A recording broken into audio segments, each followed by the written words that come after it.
I rise to support the Finance Bill 2026.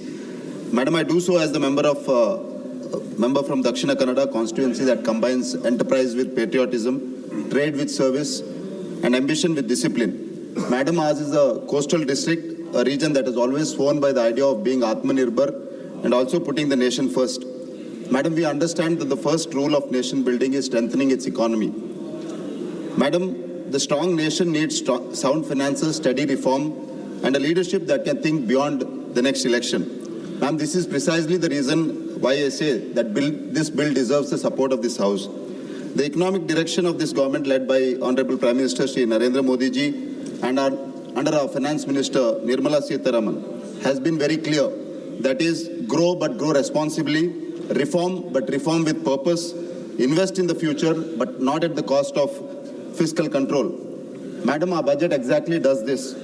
For the financial year 26-27, the total expenditure is estimated at about 53.5 lakh crore, while the net tax receipt is at about 28.7 lakh crore. The capital expenditure is 12.2 lakh crore, and the fiscal deficit is 4.3% of GDP. Madam, this combination tells India and the world that we are still building and growing aggressively, but not recklessly. I must say that this is in spite of the geopolitical constraints and the economic issues which are happening across the world, Madam. Madam Speaker, one of the most transformative reforms which has happened in this era has been the GST. And we must speak honestly on this issue, Madam. When the GST was introduced, the traders and small businesses had real anxieties. There were transition pains, there were compliance challenges, there was uncertainty. But it is because of the strength of this government and our Honorable Prime Minister that it did not abandon reform at the first sign of difficulty, Madam. Madam, discipline requires difficult decisions and compassionate implementation, and our government has precisely done that. It listened, improved the system, rationalized process, and stayed the course. Madam, I must say that today GST is one of the strongest pillars of India's formalizing economy. In the recent GST 2025 GST Council decisions, the GST Council has taken a very important step of reducing GST on wide range everyday use items, household articles, especially on life-saving drugs, and also GST has been exempted from individual life insurance and individual health insurance policies. Madam, this is the difference between a rigid tax regime and a responsive one.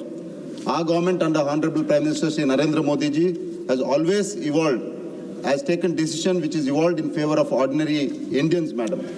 Madam, the new IT Act aims to simplify the framework, reduce clutter, and make the tax system easier to understand and comply with. Madam, honest taxpayer do not ask for any favor. They ask for fairness, clarity, and predictability, and it is in this direction that our government is moving, Madam. As an army veteran, I would like to submit one larger point to this House. A budget is not just an economic document. It is a national security document. A country that wants to secure its borders, have modern forces, and strategic autonomy must be willing to fund them. That is why I welcome the highest ever defense allocation of rupees 7.85 lakh crore in the 2026-27 budget. Madam, it also includes 1.39 lakh crore, which is earmarked for procurement from domestic defense industries, higher support for DRDO, and also a substantially higher allocation for ECHS, which only states the national intent, Madam.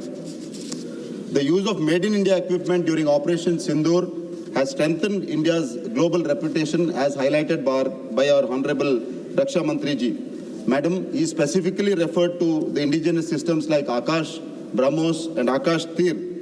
This operational confidence is what Atmanirbharta means in the real world. It means that India is increasingly able to defend India with Indian capability, Madam. I also wish to make one respectful submission through you to the Honorable Finance Minister. Madam, the Finance Bill rightly continues the tax exemption for disability pension in cases of armed forces personnel who are invalidated out of service because of service attributable or service aggravated disability. While I welcome this approach, at the same time I request the Honorable Finance Minister to kindly consider one deserving category with sympathy, Madam. Those brave personnel who suffer severe service-related disability but continue to serve till superannuation out of duty and discipline. Madam, their injury does not become smaller because they remained in service. Madam, with this I come to my state of Karnataka, madam. Cooperative federalism is not just a slogan, madam. It is necessary for delivery of schemes. I must say that in the state of Karnataka, the central schemes will succeed only when the states act quickly on project proposals, approvals, matching state share, utilization certificates, and last mile implementation. While the state of Karnataka, the government is completely failed in this regard, I must take two examples. One is of the Jal Jeevan Mission. In the parliament record shows that the central allocation on Jal Jeevan Mission has been 28,623 crores, while our state of Karnataka has been able to draw only 11,760 crores.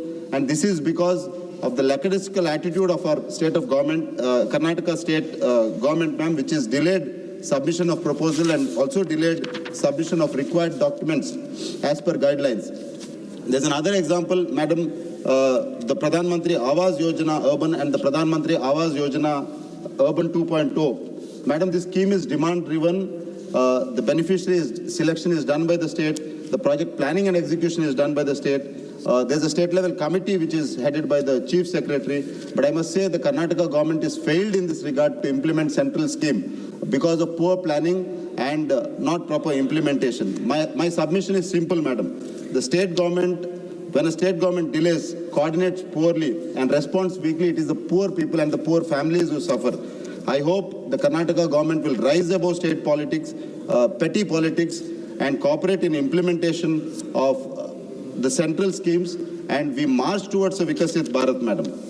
Madam, I come to my constituency, Dakshina Kannada. I call it a district which is an ocean of possibilities. I must thank the central government, which is declared Dakshina Kannada as a district export hub with seafood and cashew identified as key products. Madam, this recognition reflects the real strength of a district, madam. We are the coastal engine and the only important port in the state of Karnataka, the New Mangalore port, which is celebrating its 50th year. Madam, through this debate, I would like to place few important demands of my constituency. Firstly, about the coastal sea erosion in our district, Dakshina Kannada, especially in the vulnerable stretch of Ullal Someshwar. I request that this must be treated as an environmental, economic, and strategic priority, madam, because this is not a seasonal inconvenience. Coastal erosion today has become an existential threat for homes, the fishing community, public infrastructure, and also it is a threat for the long-term stability of our shoreline. So I request the Union Ministry of Environment, Forest and Climate Change in coordination with the Ministry of Earth Sciences to prepare a comprehensively and scientifically grounded coastal protection plan which is supported by a dedicated funding beyond the routine state allocations, ma'am. This is a very urgent and a very important requirement of my constituency. Secondly, madam, Dakshina Kannada is a strategic logistics gateway of Karnataka, which is anchored by the New Mangalore port. But the full potential of the port is not been utilized because of inadequate road capacity and chronic bottlenecks, madam. I must thank at this point of time the Union Minister for Road Transport and Highways, who is given swift approval for important corridors like the Mangalore-Bangalore Expressway corridor, madam, the Mangalore bypass corridor, Mangalore bypass stretch, and also, just give me 1 minute, I'll close, ma'am.